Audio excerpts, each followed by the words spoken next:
In the work we might do together, you could say there's a difference between radical empathy and what we can call real-time empathy. You could say the practice of radical empathy can be reserved for the work we would do here. It's intense, it can be painful, and real-time empathy is the work you would do between sessions. Real-time empathy is loving yourself enough to not think about the pain and emotionality that's been brought up.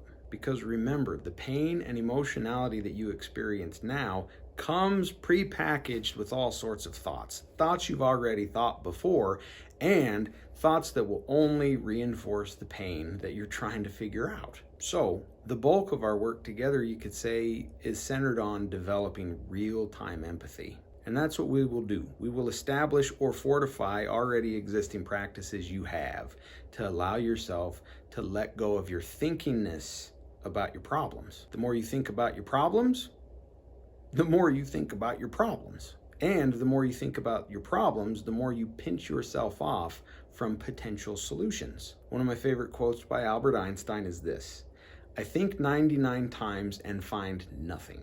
I stop thinking, swim in silence, and the truth comes to me."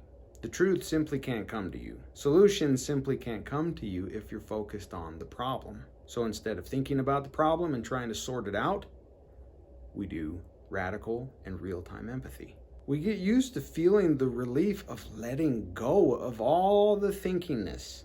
Imagine that you can actually get used to feeling relief, detachment from your problems. As you do that, you open yourself up to all sorts of solutions, resources, help, coincidences. Things will just typically work out. Now, why don't we just do real-time empathy starting right now? Well, you're more than welcome to, but since we're simply not used to it, that's where the radical empathy comes in.